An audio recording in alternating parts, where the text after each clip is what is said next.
Thank you for staying with us. This is Politics Tonight, where we dig beyond the headlines. And I've been speaking with Professor Christopher Imumolen, presidential candidate of a Accord Party in the 2023 presidential election. Tonight, we're discussing post-election litigations and Nigeria's democracy.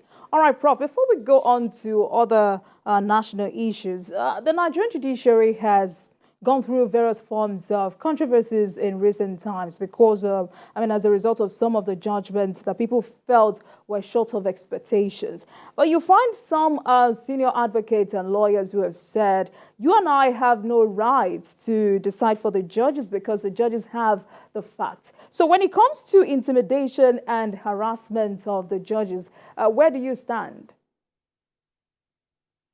Election matter is usually a very painful one. It's just like sports. When a particular team of yours loses the election, you want to criticize. So for this, we saw what happened in the election. We saw a particular movement and online, and I already know that once the judgment does not favor a particular movement, there will always be criticism. So the intimidation is unnecessary. The judges, be it as it may, have pronounced their judgment. What the citizens must do is to look at what has happened, prepare better for the next election, and wish yourself the best. So for us, for me in particular, we condemn such intimidation. It's not good for our system. It's not good for our justice. Even if we feel that whatsoever judgment has emanated from the tribunal is not one that favors us, it's not enough for us to ridicule that institution. It's a sacred institution that must be respected. It's one that we must support because it's our judge system. So we must support it, and we must respect whatsoever comes from there. And if you feel you are not satisfied, I believe what needs to be done is, like for those who want to continue in the case, prepare better and present a better case. All right. So let's talk about national issues and particularly the economy. Some have argued that petrol subsidy may return. What's your position on this? We've seen what happened to the removal of subsidy in Nigeria, moved in June, immediately after the president was sworn in, and we saw how that by itself inflicts on the cost of every commodity, inflation rate. And, I would not stand here but to say the truth that hardship has also increased in the faces of Nigeria. Schools are just resuming. Parents are finding it difficult to go back to schools to pay the school fees of their children. Workers who even work cannot even afford to pay transport, let alone to feed themselves.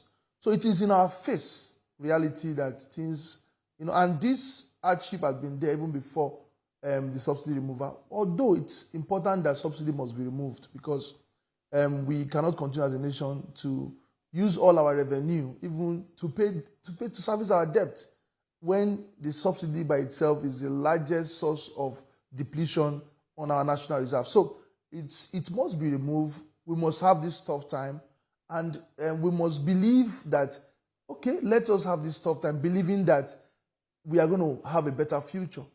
In believing that, government also must stand up to the responsibility of cushioning the hardship of the people to ensure that they provide relief and palliatives that gets to the people. It's just unfortunate that we do not have a system and we don't have a data to actually affect the very poor of this country.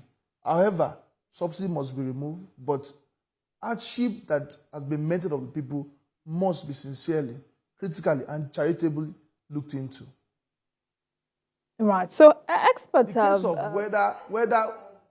in the case of whether the subsidy will come back, I think that is a decision for the president to make. But look at even the forest exchange that we thought would dwindle has gone up. Today, it's over 900 and something, closing to 1,000 naira to a dollar. So it's a decision for the president to look at critically with his team and decide, looking at other variables. So we'll be here looking, but our appeal is that the hardship on the people should be critically looked into, because I believe that the role of every government is to improve the welfare of its people. So if the people are going to temporarily go through hardship, the government, which I believe are responsible enough, should begin. And we see a lot of intervention being rolled out, but carefully ensuring that this intervention gets to those that need it. It is not hijacked along the way, putting people with credibility, with track record, who have charitable mind, who are humanitarian by personality, to channel those projects so that Nigerians can, while sacrificing for this moment, at least will live to see the future that we envisage. Right. So there is this argument, especially by experts, that the way out of the subsidy removal pain is local refining. Our refiners are still down while Dangote Refinery is yet to begin operations. What can the country do at this time? Okay, I've always advised this. I also have little experience in the oil and gas. I haven't served as the president onshore offshore oil and gas professionals Nigeria. And one of my basic advice is this. We have an intrinsic economy. Majorly part of the oil theft we have is being done in the creek, in the Niger Delta and other parts of the country where our pipeline passed through. And we look at the instrument and the equipment that these boys in the creek use in converting crude oil into blue gas. I said it that the cost of diesel shoot up because large part of our diesel being consumed in Nigeria is produced illegally. And so once the battle of shutting down illegal small-scale refinery in the creek started, you saw the price of crude oil went up. Because there was no crude, so the price of diesel went up, AGO. So what we must look at is not just about the Dangote refinery. Perfect, 19 billion investment. It's going to employ a lot of people. We have the LMA Petrochemical, we have the Warri refinery, we have the Kaduna refinery. These refineries are not working. Even if they are working, some of them are working far below optimal expectation. What must begin to look at? Let us begin to look at small-scale modular refinery setup. These are quicker measures to ensure that we begin to refine our crude, because that is truly the only way out, to refine our crude. When we begin to refine our crude here, then it means that the cost of logistics, pushing crude and getting back product, would have been jettisoned. We can produce our crude and we have a just-in-time product for Nigerians. We need over 50 million liters consumption on daily basis. So if we produce, on daily basis, we have about 1.22 million barrels of crude being produced on a daily basis. So it means that we have what it takes. So we can encourage, look at small-scale refinery, bring innovation and research, and begin to look at how this small-scale refinery can be re-engineered. Today, Taiwan, Japan, developed by the virtue of reverse engineering. They look at small engineering and technology, and they use those knowledge to produce what they need to develop as a country. Yes, we might call this operation illegal, but we can tap into the advantage of what these local guys are doing, begin to have local production of, because what we need is to produce. Once this equipment is being fabricated in a way that it can now produce environmental friendly. Today, the NNPC had signed the United Nations Global Impact to ensure that we begin to do business ethically, we begin to have our production in a way that is environmentally friendly, and we begin to engage in more CSR. That also can be duplicated in this small, medium, even far below the modular refinery. Once we have a lot of people engaged, I think it's going to become a faster way of getting out of this. Our refinery might take years to be refurbished. The Dangote refinery, fine, but it's still going to take time for it to kick off. We need something, it's an emergency for us, and we need to quickly get out of this. And the only way, like everybody has said, is local refinery. Not just encouraging the setup of the 3 refineries that we already have and Dangote, to also encourage modular refinery setup and small scale. There's something called small scale refinery setup, which we must look in. And that by itself will begin to push our economy to become one of the largest, or not just crude oil producing economy, refined products produced economy in the world. All right, Prof. You've just talked about local and modular refinery, but why do you think this has been a challenge for past administration? It's licensing. No one is thinking, and maybe they are thinking about it. I don't want to say no one is. Maybe they are thinking about it. But the fear of wanting to do something new, if you want to have enemies, just create more enemies. Just try to do something new. We just want to build our pattern. with the same way the other part of the world. But we have our local problem. In the United States, for example, tip is legalized. Just tip, because they begin to look at this. We cannot jettison this out of our system. Even citizens of America now pay tax from tip. So if we look at these issues, they are criminal issues, but we can legalize it, control it, and manage and monitor it for national good. Why not? So it is that step that we need to take, and that step is a bold one, and that step needs to be taken by those who have the heart for the nation. We love what has happened, that the NNPC is now being reformed. We saw what is happening with the retirement of some directors, just in a bid to rebuild a new NNPC. Those steps are needed, and that steps can also go further in looking at creativity, local creativity in solving our local problem. Right. All right, Prof. So let's move away from that. I want us to talk about politics of inclusion in terms of youth and women representation as promised by the president. How well do you think he has delivered in this regard? So far, so good. I can say this, it's there. SSAs and SAs been appointed, ministers been appointed. For a very long time, I don't think we have seen an administration who had appointed as many youths in top government. We are seeing those in 32. The Minister of Youth, the lady, she's less than 40. We've had DGs now at 32, 20. This, to me, even it's more like I won the election, because this is what we wanted, youth inclusion. Seeing the youth is a fulfillment and happiness to people like us who contested as for president as the only youth in the election. Though many persons would say, we didn't know you, we didn't see your face, but we were fighting for something. What we wanted is, we wanted the youth, we wanted the female gender, the women, to be included in Nigerian scheme of things. Because I believe that we, in this age, the age of 30, 40s to 50, are the age where we have the strength, the mental capacity to support who becomes the president, the governors, in building our nation. So what we have seen so far, a case where about 80% of the SAs, SSAs, large percentage from the Senate, from the ministers, are youth. It's encourageable, and we love it. We, as a party, as an individual, we actually commend the president and his team for this great job and great work they've done to the youth. But however, we must also now advise those youth who have been given this appointment that it is time for you to ensure that you truly represent this generation. Because imagine if at the end of your tenure you didn't do well, then it means that the light have been dimmed on every other youth, because there's this general belief that the youths are actually the one that can rescue this nation. Looking back from those who fought for independence, did so when they were young. So we still have this ideology in our mind that give the youth a chance. We had a time where the Not Too Young bill was pushed by many of us, so many people from internal and external, and we got it. Now, President Tinubu has given that opportunity for the youth to be included in his government. Those who have the opportunity should see it as an opportunity not to be misused, as an opportunity to show that they have what it takes. And believe me, we as youths will be looking, will be watching, will be around to making sure that we criticize, we encourage, we push them to represent the general youth well.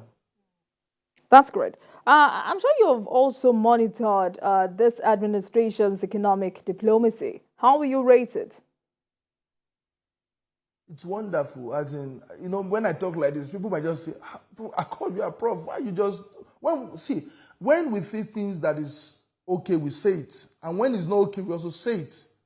Look at, we have the president, the vice president traveling at the same time to various countries, working. We see this, we see hard work had come to place.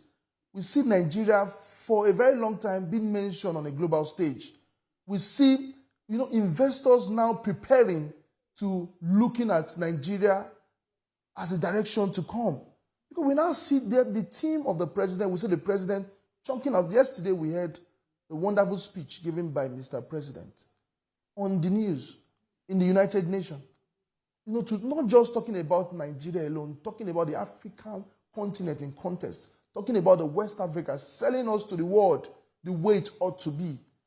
So if you look at the economic diplomacy, it's one that have started on a good note, and we just believe that the government should keep engaging bright minds, engaging those that have the virtuos and the knowledge to ensuring that Nigeria is rebranded. It's rebranded to a country that should be seen as an opportunity, not as a liability to the world. And that is what I see is, the current government is doing. All right, so talking about the president's speech at the United Nations General Assembly, what part of that speech was most remarkable for you? A lot, from the beginning of the speech to the end of the speech. Especially when the president said that we do not need to replace, old problem with new shackles. It was a fundamental statement because, the world generally is beginning to look at Africa as a field to trade. When I say trade, a field to trade their battles. This is a very sensitive topic. We saw what is happening in Niger. We saw what is happening in Mali and nearby West African countries, the coup d'etat. You begin to know that there are forces that have a kind of connectivity to this. Because we just pray that what happened in Berlin conference should not repeat itself, where countries in the West would want to pick who should be by our side.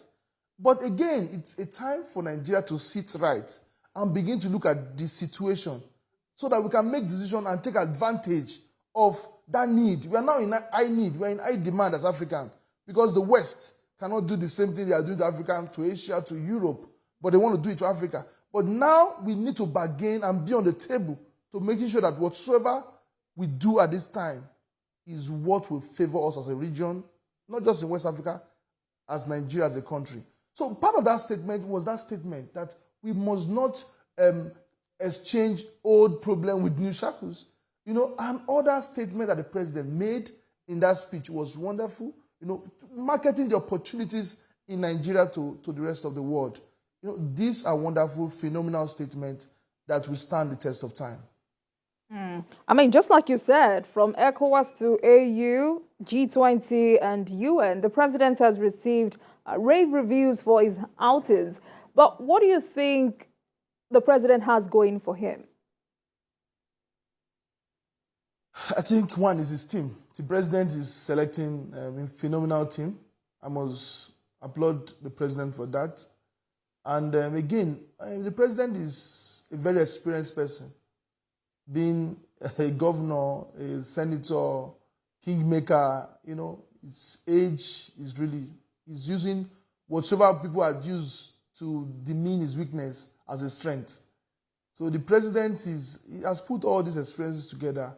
And I would say at this point, maybe I don't know about tomorrow, that if I lost the elections for President Tinubu, it's okay, because whatever I would have done is doing it better on that stage. So what is going for him is his team, is his personality, and his experience, to galvanize the people together, to deliver speech that are wonderful, and to attract the mind of investors, which is paramount. What we must get from all those speech to get investors. But again, like I said, getting investors has a lot of role to play. We need to fix our country. We need to look at our policies. We need to ensure that we have a very good business-friendly environment for investors to come. We need to look at our visa policies, our business policies, double taxation, a lot of things which I believe the president and the team would work on. Right. Prof, you said a lot this evening, and I must commend you for your honest opinion. But overall, what other areas do you want the president to focus on in reviving the economy? It's very important. Like I said, I just mentioned a brief of them, is the business environment and economy of Nigeria. There's a lot of outdated, archaic policies that must be jettisoned. You see countries like Dubai. The free trade zone is free. The free trade zone in Nigeria is not working. You can set up a business in Dubai and you'll be supported. In countries like Rwanda, for example, you can set up a business in 9 hours, register a company. You should be aware that one of the toughest visa to get by a foreigner in the US and China is Nigerian visa. And we are a country that needs investors to come in. We have great business challenge. We need to database our economy. We need to encourage local investors first, by creating that. I know a lot of work needs to go in. So that focus on ensuring that we have good business climate for Nigerians in diaspora, eventually Nigerians outside Nigeria, countries nearby would have a year of return where every black citizen will be encouraged to come back to invest. I know we've been having mild security challenges here and there. There's great effort to ensure that but more effort needs to be appointing credible and people who have the mind to work day and night to also help the president in ensuring that our economy gets to run again. And so many other things. I know these are challenges that have been there even before he came in, and it's not going to take a day to get them fixed. It's work in progress. And we are here to ensure that we keep watching, we keep encouraging, we keep, like I said, if need be, criticize for the economy to move better. Right. So quickly before we go, Prof, what's your final message to Nigerians this evening? My final message is that Nigerians should be patient. When we use the word patient, people say we have been patient enough. Okay, don't lose hope. Hope is the last thing that a man should lose. Once you lose hope, then there's nothing. A man can die even before he dies. Once there's no hope to live, sure, you're already dead.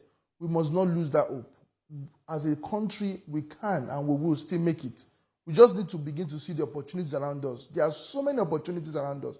Someone once said, if you are asked to get 1 billion naira and not wake up the next day, would you take it? Say no, because your life worth more than 1 billion. So we have so many things that we can use to attract whatever we want. There are so many opportunities around us. There are men, there are people who are making it. I, for one, I'm an example of a Nigerian who started here in Nigeria, started a business, and today I'm where I am, whether it's a little or big. So we have so many opportunities in Nigeria. Yes, we have a lot of challenge by government, but there are still so many opportunities. So my call to Nigeria is, let us begin to focus on the opportunities we have, while we have patience to allow the government to fix. All right, Prof. That's a good way to end the program. Thank you so much. I've been speaking with Professor Christopher Imumolen, presidential candidate of Accord Party in the 2023 presidential election, tonight to discuss post-election litigations and Nigeria's democracy. Thank you so much, Prof, for your contribution and perspective on all our issues tonight. Thank you so much for coming. Thank you. Thank you. And I look forward to more conversation with you. Thank you.